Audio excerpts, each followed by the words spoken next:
Everyone starts their day differently, but at 78 you don't have many options left. I get up at 6 every morning whether I want to or not. The old bones refuse to lie down any longer. The first thing I do is look out the window at the east side of my lot, where Eleanor and I once planted apple trees. Now they are tall and sprawling. Unlike me, trees only grow with age. My name is Anthony Townsend. I live in Chapel Hill, North Carolina, in a house I built with my own hands 43 years ago. Most of the neighbors with whom we started out settling in the area have long since moved away or died.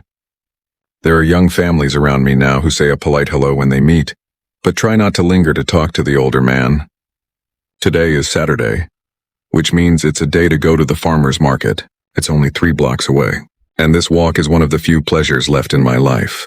I put on my old flannel shirt, corduroy pants, and a baseball cap. Eleanor always said I looked like a stubborn boy in it. That may be why I still wear it. Before I leave, I glance at my phone. No missed calls, no messages. My daughter Linda hasn't called in 2 weeks. No surprise, though. Our last conversation, as usual, ended with her rebuking me. "You've always been too busy for me, Daddy," she said. "Then your precious company, your homes, your projects, all of that has always been more important than your family." It was the precious company that allowed her to graduate from college debt-free, buy her first car, and get help with the down payment on her own home. But years have taught me that there are no winners in these arguments. Walking down Franklin Street, I wave at Paul Abbott, who is mowing his immaculate lawn. He must be about 65 years old, quite a boy by my standards. He's the only one of the neighbors who regularly stops by for a beer and to watch baseball. "What's up, Anthony?" he yells across the lawn. "Not dead yet," I reply with my standard joke, and we both laugh. The farmers. The market is buzzing and bustling. I buy tomatoes from Hank, who's been growing them for 30 years. They cost twice as much as they do at the supermarket, but they have real flavor, not the watery plastic they sell in the stores. "How's Linda?" Hank asks as I pick the 3 reddest fruits. "Fine," I answer. "Busy with work and the kids." Lies come out easily. No one wants to hear the truth that your only daughter thinks you're the source of all her problems and only visits you when she needs something. I walk back home and I feel a slight pain in my left arm. It's nothing serious, it's just age. At least that's what I convince myself. This kind of pain has been happening more and more lately, but I'm too stubborn to go to the doctor. All doctors do is forbid everything that brings pleasure and prescribe pills that make me feel worse. My house greets me with silence.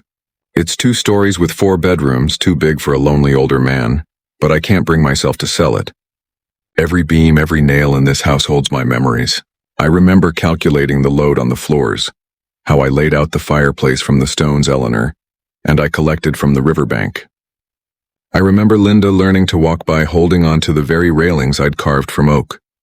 After Eleanor died 8 years ago, Linda insisted I sell the house and move into a boarding home for the elderly. "You need care, Dad. There will be people your age there," she said, but I knew she really just needed the money. Her husband, Richard, is a loser who jumps from one job to another, and my daughter has inherited my pride but not my business acumen. I throw the tomatoes on the kitchen table and go to my office, a small room in the back of the house where all my papers and tools are kept. It's also where my old drafting table is. Computers never became my friends, although I certainly had to use them in my last few years of work. On the wall hangs a picture of me, Eleanor, and 5-year-old Linda is in front of the newly built house. We are all smiling, and I think that was my daughter's last genuine smile to me. Already in high school, she began to distance herself, and by her 20s, she had turned her childhood disappointment into a full-blown resentment toward the world, and especially toward me. I was never a perfect father. The construction business was demanding, especially in the beginning when we were barely making ends meet. I missed a few school performances, a couple of teacher conferences, but I always provided for the family, always made sure Linda had everything she needed and more. Eleanor understood me. She knew that my job was not an escape from my family, but a way to provide for her future. Linda only saw my absence at dinner. From the closet, I pull a folder with the will and other documents. After the last fight with my daughter, I made some changes. I haven't excluded her completely. She is my blood after all, but I have secured most of the assets from her impractical husband. I set up a trust for my grandchildren, Oliver and Isabella. The money will go toward their education, not another one of Richard's business ideas, which, like all the previous ones, will surely fail. The house was another matter. After a few hints from Linda about how nice it would be to sell that big old house and move somewhere smaller, read, give her the money from the sale, I decided to take precautions. Having worked in construction all my life, I knew a few tricks. Legally, the house was now protected from any attempt to sell without my express consent, even if Linda had somehow gotten power of attorney. My old friend and attorney, Terrence, had helped with all the necessary paperwork. Returning to the kitchen, I feel the pain in my arm again, stronger this time. A slight dizziness joins it. I grab the door jamb to keep from falling. I should see a doctor after all. No, it's just fatigue. I need more rest. I make myself a simple lunch, a turkey sandwich and a fresh tomato. I eat alone at the big oak table that used to seat a family of 3 and friends on holidays. Now it's just me and my thoughts at it. After lunch, I try to read, but the letters blur before my eyes. The TV offers only bad news or stupid shows. I turn it off and sit in silence, listening to the ticking of the clock on the mantelpiece. A wedding gift from Eleanor's parents that has outlived them by many decades. The phone rings abruptly and unexpectedly. The name Linda pops up on the screen. I hesitate a second before answering it. "Hi, Daddy," she says in that special tone of voice that comes out when she needs something. "How are you?" "I'm fine," I answer. "What's wrong?" "What makes you think something's wrong?" She tries to sound hurt, but it's not very convincing. "Can I call my dad?" "Of course you can, but you don't usually call." Pause. I hear her sigh softly. "Okay, Dad. I need to talk to you about the house. This is it. I knew this conversation would happen sooner or later." "What about the house?" I ask, even though I already know the answer. "It's too big for you." "You're up there alone, climbing the stairs. It's dangerous at your age. I'm 78, not 108. I can climb stairs, no problem." "But think about the future, Dad. If you sell the house now when the market's up, you can buy something smaller and still have money left over for what, Lyndall?" I'm interrupting. "For your husband and his next brilliant idea. Richard's just trying to provide for his family." Her voice rises. Unlike some, he's at least present in his children's lives. An old wound she never misses an opportunity to open. I take a deep breath. "Linda, I'm not selling the house. It's my house. I built it and I will live in it until I die. End of conversation." "You are so selfish. You always have been and you always will be." She yells into the phone. "You only think about yourself. The headache is getting worse." The room begins to spin slightly. "I have to go," I say, sensing something is wrong. "Sure, walk away from the conversation like you always do," she continues. But her voice now sounds like it's coming from far away. I try to stand up, but my legs give out. My phone falls out of my hand. The last thing I hear is Linda yelling into the phone. "Daddy, Daddy, are you there?" Then the darkness lay on the floor of my living room. I can't move. Half my body isn't listening, and one thought is bouncing around in my head. If I die now, Lyndall will get the house, and I know exactly what she'll do with it. The first thing I realized upon regaining consciousness was the rhythmic beeping of medical equipment. The second was the smell of disinfectant. Hospitals smelled the same everywhere. I was lying in a room with pale green walls, trying to remember how I got here. A young nurse noticed that I had opened my eyes and came over to the bed. "Mr. Townsend, you're awake. How do you feel?" I tried to answer, but I couldn't speak. All I could get out of my mouth was a mumbled mumble. Panic gripped me. I couldn't talk. "Don't worry," the nurse said, adjusting the pillow under my head. "It's normal after a stroke. Speech often recovers. Dr. Rivera will be here shortly to explain everything." Stroke. The word echoed in my head. I remembered talking to Linda on the phone, remembered the sudden weakness and dizziness, then the emptiness. "Your neighbor found you," the nurse continued as if reading my mind. "Mr. Abbott came by to see why you hadn't returned his lawnmower and saw you on the floor. You're a fortunate man. If he hadn't found you so quickly, the consequences could have been much worse. Paul, my good neighbor, always said he should carry that emergency call button for older people. Now I have to admit he was right. Now I have to admit he was right." "We contacted your daughter," the nurse added. "She said she'd be here as soon as she could." I closed my eyes. Linda, our last conversation had been another argument about the house. I wondered if she was relieved when she found out I was dying. Maybe she's already mentally rearranging the furniture or planning how she'll spend the money from the sale. Dr. Rivera turned out to be a short woman with short dark hair and a serious look. She scrutinized me, checked my pupil response, and measured my blood pressure. "Mr. Townsend, you've had an ischemic stroke," she said. "That means the blood flow to a specific part of your brain was blocked. We performed thrombolysis, a procedure that helps dissolve the clot. You're lucky you got here in time. She spoke slowly and clearly as if I was not only paralyzed but also demented. Well, maybe I was. The right side of your body is temporarily paralyzed and you have aphasia, a speech impediment. But with proper rehabilitation, there's a good chance of a significant recovery. It tried to nod, but even that simple movement was complex. You need to rest.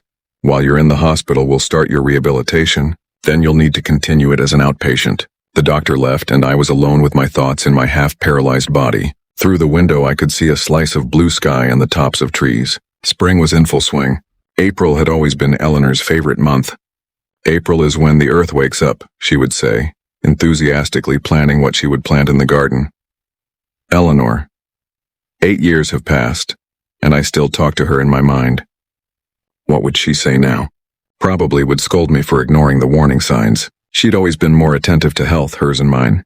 Anthony, if I hadn't made you go for checkups, you'd have killed yourself with your job a long time ago, she often said. And she was right. After she died, I saw a doctor exactly once when a cold lingered for 3 weeks and I started coughing up blood. It turned out to be pneumonia. Even then, I only went to the doctor because Paul threatened to call an ambulance if I didn't do it myself. Time stretches differently in the hospital. Minutes stretch into hours. Hours compress into seconds. I would doze off, wake up to noises in the hallway, and fall asleep again. Nurses came in, checking vitals and giving shots. Someone brought lunch, but I couldn't eat on my own. A humiliating experience being spoon-fed like a baby. Linda showed up toward evening. I recognized her footsteps from down the hallway. Quick, determined. She always walked like she was late for an important meeting. "Daddy," she exclaimed as she entered the room. "How are you feeling?" I tried to answer, but all I got out of my throat was a hoarse mumble. Frustration and anger overwhelmed me, a helpless older man who can't even speak. The doctor said, "You need time to regain your speech," Linda said, sitting down in the chair next to the bed. "Don't worry, I'll take care of everything." Something about the way she said it made me wary. Linda's concern usually meant she would make decisions without asking my opinion. I talked to Dr. Rivera. She said, "You're going to need constant care after you're discharged. You can't go home alone." I watched her face. There was no genuine concern in her brown eyes, so similar to Eleanor's. There was business-like concern and something else, impatience. "I think we should seriously consider a nursing home," she continued. "You'll be taken care of by professionals and you wouldn't have to worry about the house, the bills, the cooking." I tried to protest, but all I got was a mumble. Linda patted my arm as if she were soothing a cranky child. "I know you want to come home, Dad, but be realistic. You're 78. You've had a stroke. You can't live alone in a 2-story house." I closed my eyes. Anger throbbed in my temples. The old story of Lyndall trying to decide for me how I should live my life. And the house again. Always the damn house. I looked at some good places. She opened her purse and pulled out glossy brochures. "This one's perfect. Pine Hills. It even has a pool and a library. And it's not far from Richard and me. So that we can visit you often." I could barely keep from snorting. They didn't visit me when I lived 15 minutes away. Why would they start now? Linda went on and on about the benefits of nursing homes, but I stopped listening to her. My thoughts took me back in time to when I first noticed this trait in my daughter. The desire to control everything and everyone. She was 13. Eleanor and I were planning a family vacation, and I asked Linda where she'd like to go. "Lake Lure," she said without hesitation. "But we'd been there last year," I objected. "Why don't we try something new? How about the mountains?" "No," she said. "The lake is better. I can water ski there. There's nothing to do in the mountains." "Your mom loves the mountains," I reminded her. "And you've never tried hiking or rock climbing." "Maybe you'd like it." "I want," Linda said stubbornly. "I want to go to the lake. If we go to the mountains, I won't go at all." Eleanor tried to compromise, but Linda was adamant. In the end, we went to the lake. Next year, too. It became a pattern. Linda decided what she wanted and got her way at all costs. When she was 16, she announced she wanted a car. "All my friends get cars for their 16th birthdays," she said. "We can help you buy a used car if you get a summer job and save up half the cost." "That's not fair," she resented me. "Why should I work when you have plenty of money? You're just greedy." "It's not about money, Linda," I explained. "It's about responsibility. When you put your own money into the car, you'll appreciate it more." "You don't love me," she said, slamming the door to her room. In the end, Eleanor and I bought her a used Ford with no strings attached. 3 months later, Linda crashed it trying to run a red light. Luckily, she wasn't hurt, but the car was beyond repair. Instead of learning her lesson, Linda blamed the traffic authorities for the poor organization of the intersection. She didn't apologize or offer to somehow compensate for the loss. Instead, she started insinuating that she needed a new car. "You spoiled her," Eleanor told me at the time. We both did. Maybe she was right. I tried so hard to give Linda everything I didn't have as a child that I didn't notice how it turned her into a selfish person. My father was a plumber. My mother worked in a laundry. We lived modestly, but they taught me the value of hard work and hard-earned money. When I turned 12, my father started taking me to work with him. By the time I was 16, I could install a sink or fix a leaky pipe on my own. It was my father who inspired me to pursue a career in construction. "Anthony," he used to say, "it's always better to build something with your own hands than just to get paid to sit in an office." I went to a technical college and studied engineering. I worked on construction sites to pay for my studies. I met Eleanor in my 3rd year. She was studying accounting. We got married a year after graduation. The first few years were difficult. I worked for Asmal Construction Company, but I dreamed of having my own business. Eleanor supported me, even though it meant we had to tighten our belts even tighter. When Linda was born, I was already 32. My company was starting to get back on its feet. I was working 12 to 14 hours a day, often including weekends. Looking back now, I realize I missed too many important moments in my daughter's life. Her first steps, her first words, her first day of school, all of which I know only through Eleanor's stories and photographs. When the business finally stabilized, it was too late. Linda had become a teenager, withdrawn and resentful. She didn't want to spend time with me, preferring the company of friends or tucked away on her phone. I tried to make things work. I suggested joint trips, tried to take an interest in her hobbies, but all my attempts were perceived as clumsy and insincere. "You think you can just buy my love?" she said one day when I offered to pay for a summer camp in the arts she was passionate about. Where were you when I really needed a father? It was painful but fair. I couldn't turn back time, couldn't go back and make different choices. I could only try to be a better father now. But Linda wasn't interested in reconciliation. She preferred the role of victim, using her unhappy childhood as an excuse for any of her mistakes and failures. "If I had a normal father, I wouldn't have gotten involved with a guy like Justin," she declared after another failed college romance. When she met Richard, I immediately sensed something wrong. He was 8 years older than her, eloquent and persuasive. But he had the same greed in his eyes that I'd seen in so many failed entrepreneurs I'd encountered over the years. "He's using you," I warned Linda after their 3rd date. "You didn't even give him a chance," she shouted. "You just don't want me to be happy." Richard quickly realized that I had figured him out and did everything he could to turn Linda against me even more. They were married 6 months after they met. I paid for the wedding, a lavish event that they insisted on having at the country club, even though I had suggested a more modest option. As I'd suspected, Richard was a master at spending other people's money. In the first 5 years of their marriage, I had already lost count of the brilliant business ideas in which he invested my money. From importing exotic fruits to investing in some dubious cryptocurrencies, the birth of our grandchildren, Oliver and Isabella, improved our relationship a bit. Linda allowed me to see them, although transparent hints of financial difficulties accompanied each visit. When Eleanor became ill with cancer, I expected it would bring my daughter and me closer together. But Linda rarely visited her mother in the hospital, always finding excuses, work, children, and colds. After Eleanor's death, the pressure from Linda and Richard intensified. They wanted me to sell the house, the business, everything I owned, and move into a nursing home. It would be best for everyone, they said. It was then that I decided to take precautions. I knew my daughter well enough to realize she wouldn't stop. Her feelings of resentment combined with Richard's greed were a dangerous combination. I sold the company to one of my long-term partners. But instead of putting the money into a regular account, I set up several trusts and investment portfolios. Some of the money went into a trust for my grandchildren, which they would only have access to when they reached the age of 25. The other part I invested so that I could earn a steady income without touching the principal. As for the house here, I was particularly resourceful. With the help of Terrence, my attorney and friend since college, I had the house registered as a historic property through the local Architectural Preservation Fund. This meant that the house could not be sold or substantially altered without the approval of the foundation's board, which of course included Terrence himself. In addition, I installed a state-of-the-art security system with motion-activated cameras that sent footage not only to my home server, but also to a secure cloud storage system to which only Terrence and I had access. These measures may seem paranoid, but years in the construction business have taught me to anticipate problems before they arise. And in Linda's case, I sensed she'd stop at nothing to get what she thought was rightfully hers. "Dad, are you listening to me?" Linda's voice brought me back to the present. I opened my eyes. She was still sitting next to me, holding the nursing home brochures.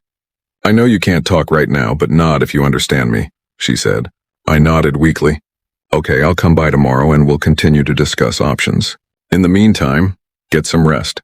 She got up, leaned over, and gave me a quick kiss on the forehead, a gesture that seemed more like an obligation than a show of affection. Then she left the room, her heels tapping on the linoleum again. I lay staring at the ceiling. Something about her behavior bothered me more than usual. She didn't ask about my health, didn't inquire about my prognosis for recovery. The entire conversation revolved around the house and moving into a nursing home. Suddenly, it hit me. Linda didn't just want me to sell the house. She was already planning something, and my sudden incapacitation came in handy for her plans. I tried to reach for the nurse's call button, but my right hand still wouldn't listen. With my left hand, he awkwardly fumbled for the button and pressed it. A minute later, a nurse appeared. "What's wrong, Mr. Townsend? Are you in pain?" I shook my head and tried to say something. Nothing came out. "Do you need paper and pen?" she guessed. I nodded. She brought a notebook and a pen.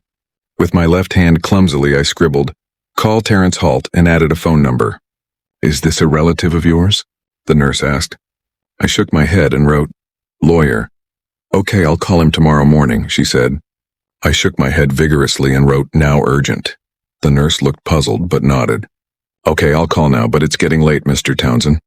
I may have to leave a message." I nodded, feeling somewhat relieved. Maybe I'm being paranoid.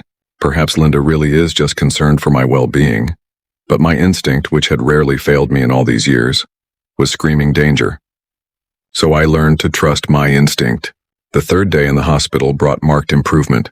In the morning, I found I could move the fingers of my right hand. Not much, but it was progress. Speech, too, was gradually returning. Words came out garbled, slow, but I could say simple phrases. "Thasta novo leling is going well," I said with difficulty to the speech therapist, a young woman named Samantha, who came in for sessions twice a day. "That's great, Mr. Townsend," she smiled broadly. "You are progressing faster than many of my patients. Keep it up and soon you'll be able to speak almost normally." Terrence arrived around noon, tall with silver hair and a straight back. He always looked like a man who could be trusted with the toughest cases. That's why he was such a successful lawyer.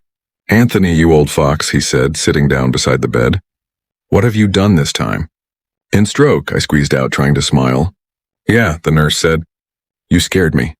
His eyes behind his stylish, thin-rimmed glasses scrutinized my face. "She also said you insisted on calling me urgently." "What happened?" "Linda," I said, home. Terrence frowned. "You think she's up to something with your house?" I nodded. "She's been here." She was talking about the house for older people. Terrence pulled a notebook and a pen out of his briefcase. "Here, this will make it easier."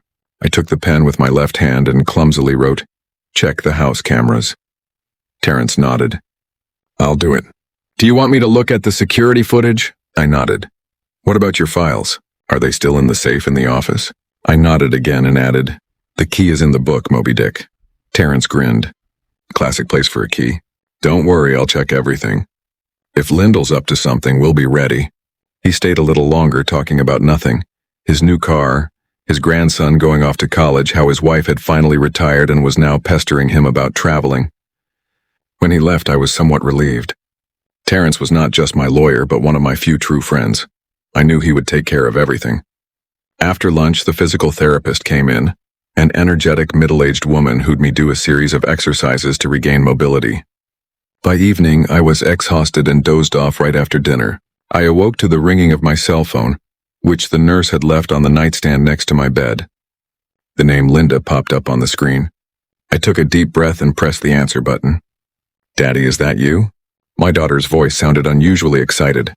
"Yes," I answered, trying to speak as clearly as possible. "Oh, you can talk already. That's wonderful." There was no sincere joy in her voice, only nervousness. "Daddy, I have amazing news. You're not going to believe this." I waited without interrupting her. "I'm getting married," she blurted out. You're already married? I said slowly, feeling my bewilderment growing. No, I mean yes, but Richard and I have decided to renew our vows to have a second wedding, and I thought, why not do it now while you're recovering? It'll give you extra motivation to get better. I didn't say anything. Linda had always been a bad liar. When she was nervous, her voice would get higher and her speech would get faster. Now she was practically gibbering. And Daddy, I know you're going to be surprised, but I sold your house in your car. That's it. I expected something like that, but I still felt the blood rush to my face with anger. What? I blurted out. Yes, I know it's sudden, but understand it's the best solution. The doctor said you can't live alone after a stroke. You need constant care, and Pine Hills is a great place. I showed you the brochure, remember? But there's a big down payment, and the monthly fees are a lot of money, too. She was talking fast like she was afraid I'd interrupt her, so I decided to act quickly. The real estate market is booming, and your house is going for a great price. You won't believe it. $850,000. That's a lot more than we expected. And your old Cadillac was bought by a collector who paid $32,000. Can you believe that? I squeezed the phone so hard my knuckles turned white. You have no right. I struggled with each word, but I was determined to speak up.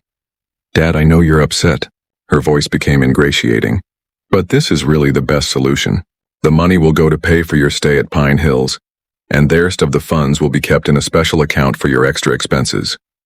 Everything will be fine. You'll see, Linda. I paused, gathering my strength. You've co-created a fatal accident. There was silence on the line. What do you mean? She finally asked, a defensive tone in her voice. You have no right to sell my house, I said slowly but firmly. It's not legal, Dad. Don't be silly. I'm your daughter and your only relative.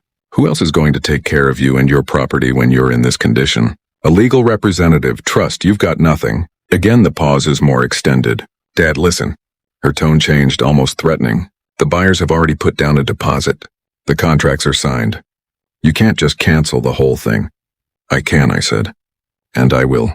You don't understand. She was almost screaming now. We've already spent some of the money. The down payment on Pine Hills has been made and it's non-refundable. The down payment on Pine Hills has been made and it's non-refundable. Your problems. I was beginning to feel tired, but I was determined to end this conversation. It's your problem too, Dad. If you cancel the sale, we'll have to sue the buyers. It'll cost you a lot of money and nerves. In your condition, it could lead to another stroke. Now she was trying to intimidate me. Typical Linda tactic.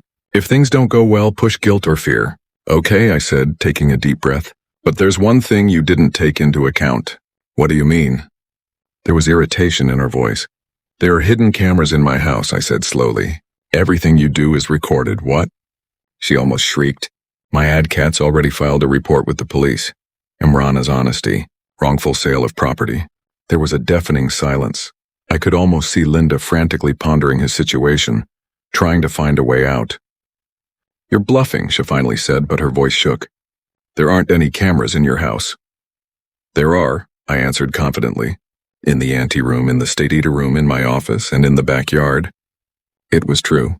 After a series of burglaries in our neighborhood a few years ago, I had installed a state-of-the-art security system. The cameras were small and discreet, but they recorded everything in high quality. The recordings were stored not only on the home server, but also in the cloud, which Terrence and I had access to. I don't believe it, Linda said, but her voice sounded less confident. You've always been against this kind of thing, said it was an invasion of privacy. People change, I said, especially when their own children steal them. I heard her draw in a sharp intake of air. I wasn't stealing from you. I was trying to help. You can't live alone after a stroke. It's dangerous. It's not up to you. Then Hoyes. Who's going to take care of you? Who's going to cook, clean, and make sure you take your meds? I'll get help, I said. With my own money, not yours. Daddy, you don't understand? Her voice became pleading. We were doing it for your own good, I questioned. Is Richard in on this too? Linda was silent and the pause was long enough for an answer. Sure, I continued. Whose idea was it? Yours or his? It doesn't matter, she mumbled. We're a family. We make decisions together. Family doesn't steal from each other. Dad, listen. Linda started, but I interrupted her. No, you listen. I'm going to give you one chance.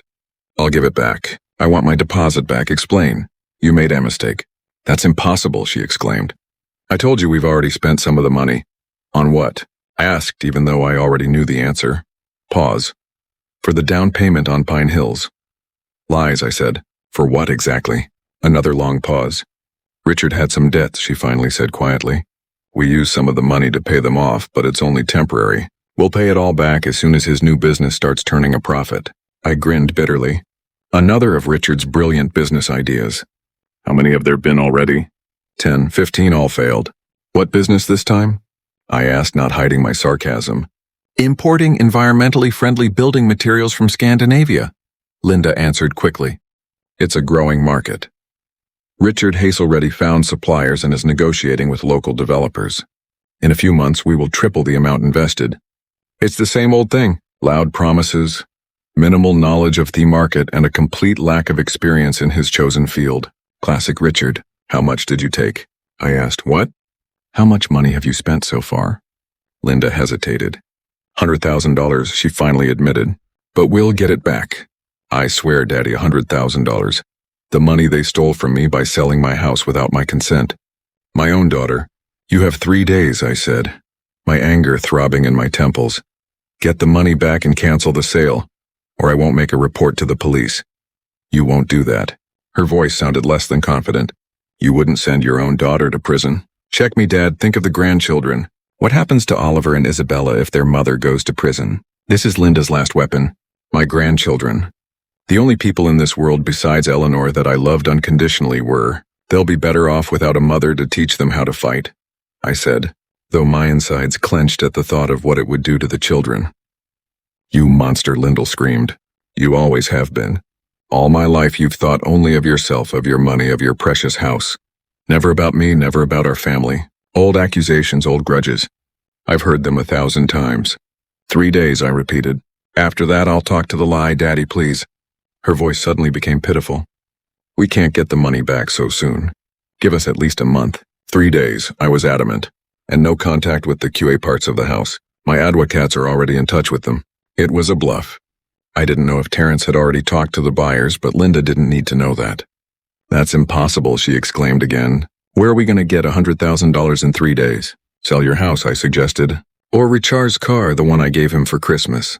You know, we can't do that. We've got a mortgage. The kids go to private school. Not my problem. I could feel the fatigue coming in waves. The conversation was taking its toll. 3 days, Linda. Don't call until you're ready to pay the money back. Dad, wait, she sounded desperate.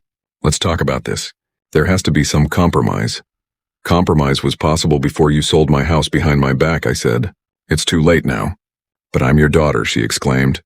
Your only daughter? Would you send me to prison for money? Not for money, I said. Because of betrayal. With these words, I pressed the end button. The phone immediately rang again, but I didn't answer it. After the third ring, it went silent. I leaned back on the pillows, feeling a mixture of anger, frustration, and deep sadness. My own daughter, flesh and blood, the only living person linking me to Eleanor. What have I done wrong? Where did I go wrong in raising her? Did I really pay too little attention to her? Or on the contrary, too pampered? Did not teach you to appreciate what you have? Did not show that in life you need to earn, not just take? The phone rang again. This time it was Terrence. Anthony, he said without preamble.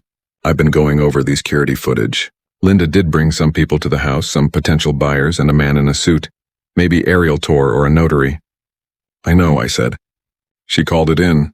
She sold the house for $85,000 and the car too. God damn it, Terrence swore. Without power of attorney, without your consent, that's fraud. Yes, I gave her 3 days to return the money and cancel the deal. Then we're going to the police. Terrence is quiet. Are you sure you want to go down this road, Anthony? It's your daughter. I'm sure, I said firmly. She has to realize that actions have consequences. Okay. Terrence sighed. I'll contact the buyers of the house and explain the situation. They'll probably cancel the contract themselves when they find out that Linda had no right to sell the property. Thank you. What about the car? Something? Got it. I'm on it. You rest up and get your strength back. We said goodbye and I put my phone on the nightstand. Outside the window, dusk was falling. The day was coming to an end. One of the hardest days of my life. A nurse peeked into the room to give me my evening injection. Is everything all right, Mr. Townsend? She asked, noticing the look on my face. You look upset. See my family problems, I answered. She nodded understandingly. The hardest, but you're recovering very well. Dr. Rivera says that if you keep this up, you should be discharged in a week. I nodded, wondering what was waiting for me at home. Or rather, was home waiting for me. Would Linda keep his word and cancel the sale? Or would she decide she was bluffing as much as I was? Who would have thought that at 78, I would have to fight my own daughter for the right to live in a house I built myself? Life is full of irony. I closed my eyes, feeling the medication administered by the nurse begin to take effect, plunging me into a sleepy stupor. My last thought before falling asleep was of Eleanor. What would she say when she saw what our daughter had become? And what would she advise me to do? I didn't know the answer, but I was sure of one thing. I wouldn't let Linda take away the last thing that connected me to the past, to the life we'd built with Eleanor, even if I had to send my own daughter to prison to do it. The next morning brought clarity to both my head and the weather. Sunlight streamed through the hospital room window, forming a golden rectangle on the floor. My speech continued to improve. Words still came out slower than usual, but without the painful pauses between syllables. My right hand was doing better too, though my fingers were still clumsy. At 10 in the morning, a nurse came into the room. "Mr. Townsend, you have visitors. 2 men, one of whom identified himself as your lawyer. Send them in," he answered, rising on the pillows. Terrence was the first to enter, impeccably dressed as always, carrying a dark leather briefcase. He was followed by a stranger, a stout man in his 40s in a dark blue suit. His weary gaze and straight posture made him look like a policeman even without his uniform. "Anthony." Terrence shook my left hand. "This is Detective Harris from the Fraud Squad." Terrence shook my left hand. "This is Detective Harris from the Fraud Squad." The detective nodded and shook my hand as well. "Mr. Townsend, I'm glad to see you're feeling better. Mr. Holt told me about your situation. I need to ask you a few questions." "Sure." I pointed to the chairs by the bed. "Have a seat." They sat down next to each other and the detective pulled out a small notebook. "Mr. Townsend, do you confirm that your daughter, Linda Coleman, sold your house and car without your consent or knowledge?" "Yes," I answered firmly. "She called me yesterday and reported it to me as a fact. Did Miss Coleman have any legal rights to dispose of your property? Power of attorney, joint ownership, anything like that?" "No, she did not. I never gave her power of attorney. The house and the Carrare registered in my name only." Harris made a note in his notebook. "According to Mr. Holt, do you have video footage of Miss Coleman bringing potential buyers to your house?" I looked at Terrence and he nodded. "Yes, I have a video surveillance system installed. Mr. Holt has reviewed the footage and can provide it to you." "He already has," Terrence interjected. "I sent the files to Detective Harris this morning." Harris nodded again. "Mr. Townsend, do you know who bought your house? Do you have any information about the buyers?" "No," I shook my head. "Linda only said she sold the house for $850,000 and the car for $32,000. She didn't give any details about the buyers." "I see," the detective made another note. "And do you know where the money from the sale is now?" I sighed. Linda admitted that she and her husband had already spent $100,000 to pay off some of her husband's debts and finance his new business. "The rest, I assume, is still in their possession." Harris raised his eyebrows. "So not only did they illegally sell your property, but they've already spent some of the money." "Exactly," I confirmed. The detective closed his notebook. "Mr. Townsend, based on the information and video evidence provided, we have every reason to file criminal charges against your daughter for fraud and misappropriation of property. These are serious charges that could result in jail time. Are you sure you want to proceed?" I felt a heaviness in my chest. It's one thing to threaten Lyndall with the police hoping she'll come to her senses. It's quite another, actually, to prosecute your own daughter. "Mr. Holt said you gave Miss Coleman 3 days to return the money and cancel the transactions." Harris continued. "Is that correct?" "Yes," I confirmed. "Yesterday I told her that if she made things right within 3 days, I wouldn't go to the police, but frankly, I don't believe she can do that." "We've already contacted the buyers of the house," Terrence interjected. "The Bennett family. They were shocked to learn that Linda had no right to sell the house. They are ready to cancel the deal, but they want to return the deposit." $20,000 and the car?" I asked. "The buyer of the Cadillac is a collector from Riley.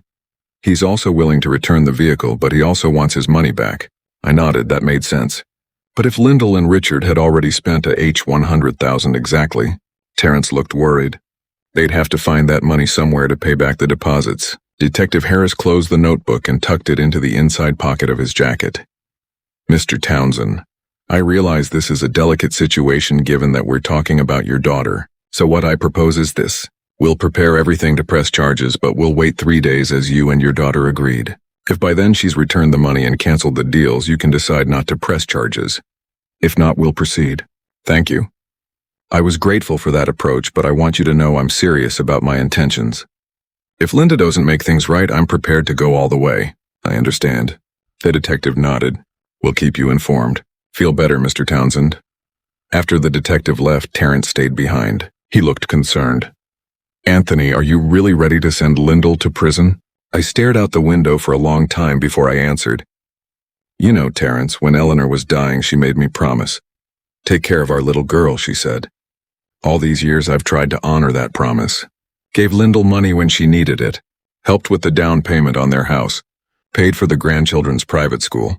And what did I get in return? A daughter who waits for me to die so she can get her inheritance. And when I get sick, it tries to steal everything I have. Terrence listened in silence.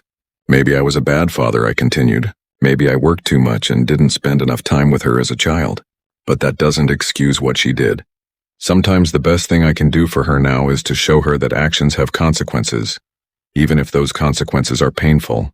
I understand, Terrence said quietly. But prison, Anthony, it could ruin her life. And she didn't think about ruining my life, I objected. The house I built with my own hands. The memories of life with Eleanor. Everything I had left. She was ready to take that away from me, and she didn't even think twice about it. Terrence sighed. I'm not arguing with you. I want to make sure you know what you're doing. I do, I said firmly, and I'm still giving her a chance to make things right. If she finds a way to get the money back and cancel the deals, good. If not, let her take responsibility for her actions. Toward evening, Paul, my neighbor, visited me. He brought a fruit basket and told me that he'd seen things being taken out of my house, including an antique clock from the mantelpiece. A wedding gift from Eleanor's parents. I immediately called Terrence, who promised to check local pawn stores and antique stores. Later, Linda called, her voice sounding panicked. Daddy, the police came to see us. They were asking questions about the house, about the sale. What's going on? I warned you, I replied calmly. If you don't cancel the deal and return the money, I'll go to the police. But they're already here, she exclaimed. They said they could press fraud charges against me. That's a felony, Daddy. Yes, fraud is a felony, I agreed. And that's exactly what you committed. She started threatening, begging, accusing me of callousness, reminding me of my grandchildren, but I was adamant. You have 2 days to return the money and cancel the deals. Otherwise, there will be consequences.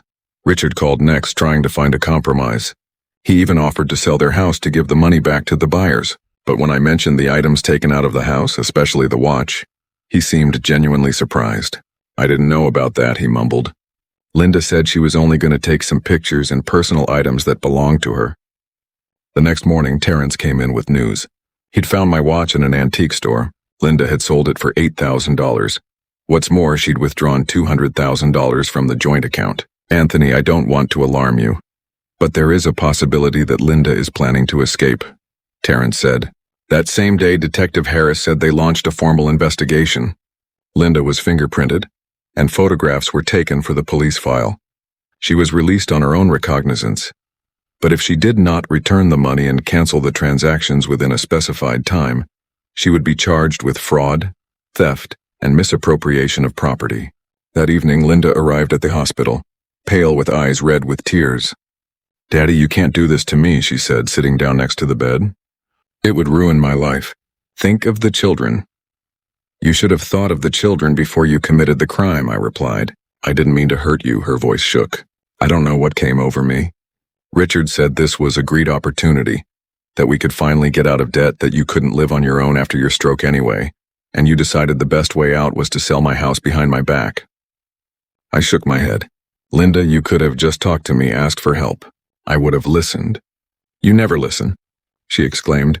You always do things your own way, like you're doing now. I grinned bitterly. We looked at each other for a long time. Two stubborn people, two Townsends unable to give in. What do you want from me? She asked at last. I want you to return all the money, cancel the deals, and return all the things you took from the house, I answered. Including the watch you sold. I can't, she whispered. Most of it has already been spent or transferred to Richard's investments, and the watch the store had already sold it to some collector. I closed my eyes, feeling everything inside clench with pain. The watch that meant so much to Eleanor and me was now in some stranger's possession. Then I can't help you, I said. Save consequences, Linda, they always have. Are you really going to let your daughter be sent to prison? Her voice was barely audible. "No," I answered, looking her straight in the eye. "I'm not going to let you go to prison. You're sending yourself there by your actions and your refusal to undo what you've done." Linda stood up, tears streaming down her cheeks. "You never really loved me," she said. "You always cared more about money, work, home, everything but me, everything but me." "That's not true," I said quietly. "I loved you more than anything in the world. I still do. That's why I can't let you ruin my life, thinking that you can steal and cheat with impunity." "Goodbye, Daddy," she said, and walked out of the room without looking back. I knew I would never see her again, not on the outside. I knew I would never see her again, not on the outside. The thought tore at my heart, but I was determined to see it through. Sometimes love means allowing a person to face the consequences of their actions, even if those consequences are painful, especially if those consequences are painful. Friday, the day of my discharge from the hospital, came clear and warm. Dr. Rivera gave me one last checkup, nodding in satisfaction as I effortlessly raised my right arm and coherently answered all of her questions. "Mr. Townsend, your recovery is progressing at an impressive pace," she said, making notes on my chart. "However, there is still a lot of work to be done. You need to continue with speech therapy twice a week and physical therapy 3 times a week, and as we discussed, you should not be alone anytime soon." "I've hired a nurse," I replied. "She'll come during the day and my roommate Paul will stay with me at night, at least at first." Dr. Rivera nodded. "Good. I'll write all the necessary prescriptions and referrals. I'll see you in 2 weeks for a checkup." Paul came to pick me up around noon. His old Ford stopped at the hospital entrance and he helped me into the passenger seat, putting my wheelchair in the trunk. The doctors insisted I use it for the first time, even though I could already walk short distances on my own. "How does it feel to be back in the world of the living?" Paul asked, pulling out of the hospital parking lot. "It's weird," I admitted. It felt like months, not days. We drove through the familiar streets of Chapel Hill, past the university campus with its old buildings, past the coffee shops filled with students, past the park where Eleanor and I often walked on weekends. The town lived its normal life, unaware of the drama playing out in my family. "Had you heard from Terrence?" I asked, looking out the window. Paul hesitated to answer. "Yes, he called this morning. He wanted to come to the hospital, but I told him I was on my way to pick you up. He'll be waiting for us at your house." There was something in his voice that made me uneasy. "Is something wrong?" "I'd rather let Terrence tell me," Paul said evasively, and I decided not to insist. When we got to my house, Terrence's car was at the gate, and a police car was parked next to it. My heart clenched. Something had obviously happened. Terrence and Detective Harris were waiting on the porch. Both had serious looks on their faces. Anthony Terrence helped me out of the car and into the wheelchair. "It's good to see you home." "What happened?" "I didn't waste time with pleasantries." Terrence and the detective looked at each other. "Let's go inside," Harris suggested. My house greeted me with silence and the faint smell of dust. Everything looked the same as the day the ambulance took me away. The same clutter on the coffee table, the same book open in the middle, lying on the arm of the chair. Only there was no clock on the mantelpiece. Its absence was painfully jarring. We settled down in the living room. Paul made coffee for everyone, and I waited impatiently for an explanation. Anthony and Terrence finally began. "We have a problem. Linda has disappeared." "What do you mean by disappeared?" I felt a chill run down my spine. "She didn't show up for her scheduled meeting at the police station yesterday," Detective Harris explained. "We sent a patrol to her house, but no one was there. Neighbors said they saw her and her husband loading suitcases into the car 2 days ago. Said they were going to a relative's house for the weekend. Are the kids with them?" I asked, thinking about the grandchildren. "Yes." Harris nodded. We checked. The kids didn't show up for school on Thursday and Friday.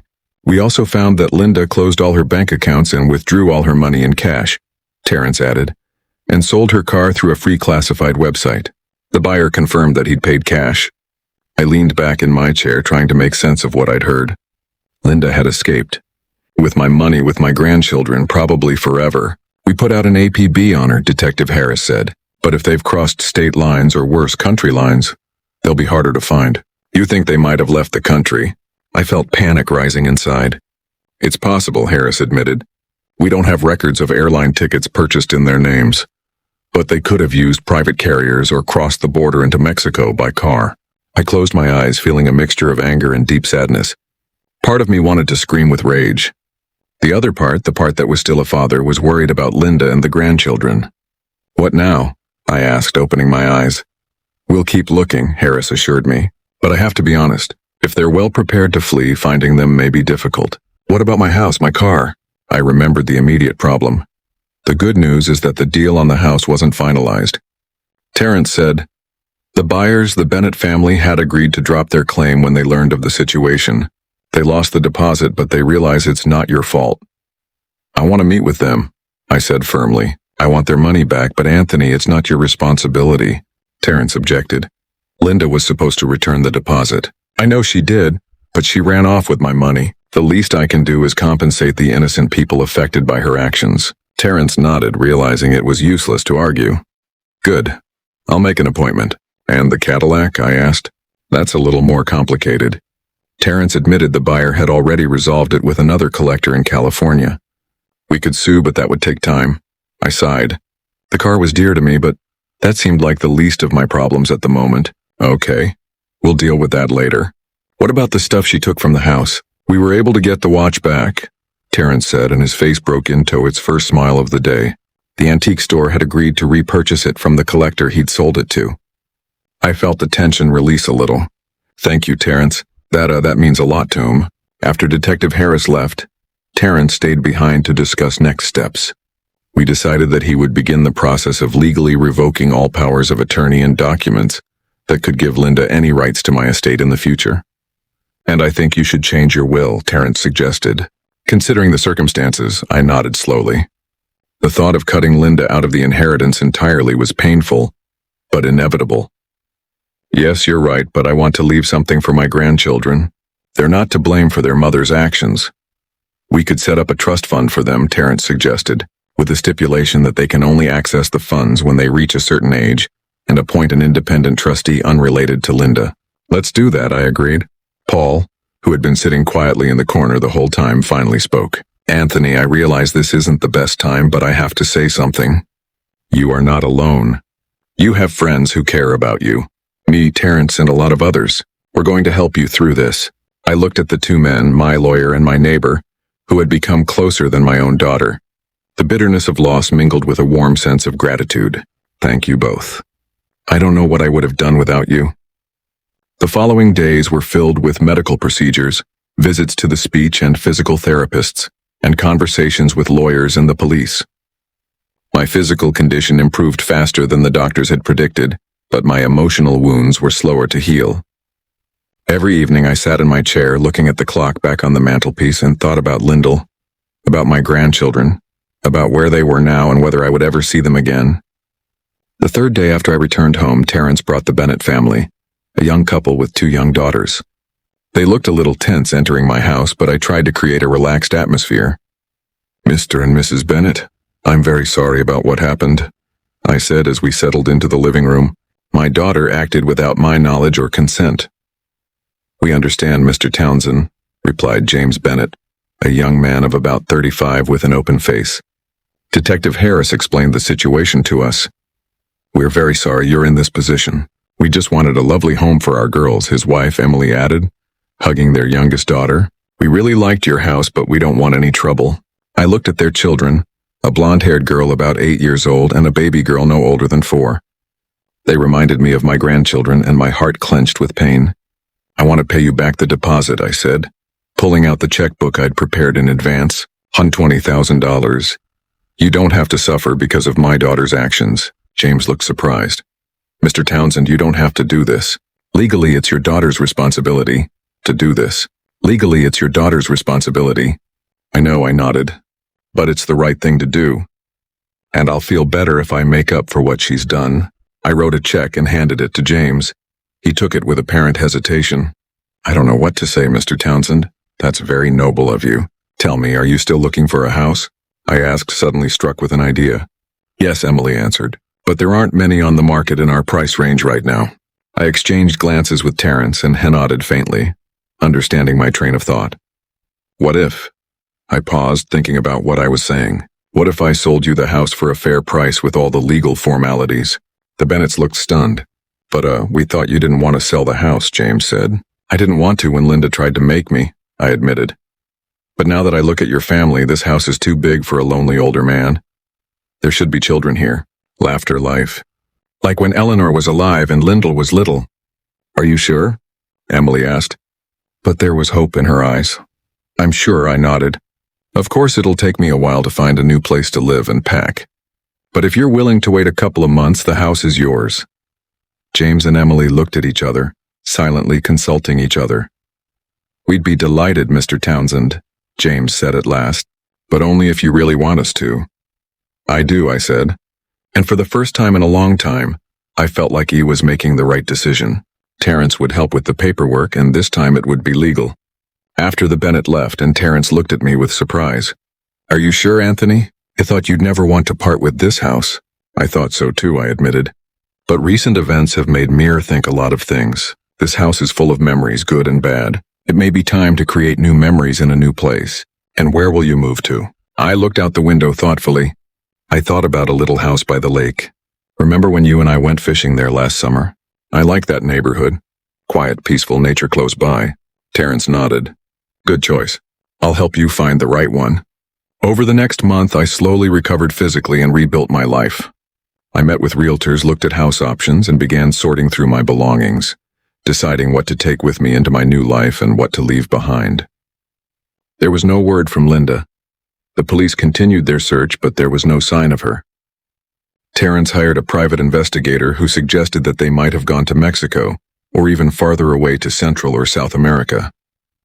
I often thought about my grandchildren, how they would adapt to a new life, a new school, a new language. I hoped that Linda was at least taking proper care of them. One morning, going through the mail, I found an envelope with no return address. Inside was a postcard with a view of some tropical beach and a short note. We're fine. The kids miss you. I sat looking at that postcard for a long time. No apology, no explanation, just a short message to let me know they were alive. I didn't know whether to be thankful for it or even angrier. In late June, I found the perfect house. A small but cozy lakeside cottage about an hour from Chapel Hill with a spacious porch overlooking the water, a private dock for the boat I planned to buy, and a garden where I could grow tomatoes and other vegetables. The deal with the Bennetts was finalized in mid-July. They paid a fair price, a little below market value, but it was my decision. I wanted a happy family to live in this house. On moving day, as the last boxes were loaded into the truck, I took one last walk through the empty rooms. So many memories, so much life within these walls. Lyndall's birth, her first steps, school holidays, quiet evenings with Eleanor by the fireplace, the last days of my wife's life. In each room, I stopped and said goodbye to the past, to the pain, to the disappointments. I didn't want to carry that weight into a new life. The last stop was the study. Here, in a small safe behind a bookshelf, was where my new will was kept. Terence had insisted on keeping a copy in the house in case Linda ever came back. The will was simple. The lake house and any money left over would go into a trust fund for the grandchildren. Oliver and Isabella would have access to the funds at age 25, old enough that Lindell and Richard couldn't get their hands on the money. Terence was appointed trustee of the trust, followed by his son, also a lawyer. Lyndall received nothing. It wasn't kind, but fair. She'd already taken what washers, stealing the money from the sale of the house and car, taking watches and other valuables. I didn't owe her anything more. I closed the safe and took one last look around the office, then resolutely walked out of the house without looking back. Paul was waiting for me in the driveway, ready to drive me to my new home. Is everything okay? He asked, seeing the look on my face. Yeah, I answered, wondering how true that was. Everything's fine. We drove down the familiar streets of Chapel Hill, past the farmer's market where I'd bought tomatoes, past the park where I'd walked with Eleanor, past the school where Linda had once attended. T-Town remained the same, but I was leaving a different person. The drive to the lake took a little over an hour. When we pulled up to my new home, the sun was already beginning to sink, coloring the water golden. The house was small but bright and cozy. Large windows overlooked the lake, letting in plenty of light. A veranda wrapped around the house on 3 sides, offering beautiful views at any time of day. The furniture I had chosen was simple and functional, nothing extra, nothing that reminded me of the past. Terence arrived a little later, helping with the final details of the move. When the movers were gone and we were finally alone, he pulled a bottle of good whiskey and 3 glasses out of his briefcase. To new beginnings, he said, pouring the golden liquid. To new beginnings, Paul and I echoed, raising our glasses. We sat on the veranda, watching the sunset over the lake, and I felt strangely peaceful. Yes, I had lost my daughter. Yes, I may never see my grandchildren again. Yes, the last few months have been the hardest of my life, but I have survived. I moved on, and for the first time in a long time I felt not only the bitterness of loss, but hope. You know, I said, looking out at the darkening water. Eleanor always said that life doesn't end until you decide it's over. A wise woman was your Eleanor. Terence nodded. Yes, I smiled at the memory. Yes, she was. I thought about the future, the fishing trips on the lake, the new neighbors I'd already met, the books I'd wanted to read for a long time, the trips I'd been putting off. Life wasn't ending. It was just taking on a new form. And in this new form there was no room for betrayal, for lies, for toxic relationships, only for honesty, friendship, and peace I'd earned in my declining years. I took a sip of whiskey, feeling the warmth spill over my body, and thought that maybe it was all for the best. Sometimes you have to lose something precious to realize what's really important. And what was important to me now was not the walls of the house, not material possessions, not even family ties if they were based on lies. What was important was honesty, dignity, and the ability to start over. Even at 78, I looked out at the lake, at the first stars appearing in the darkening sky, and knew I had made the right decision. My life was not over. It was just the beginning.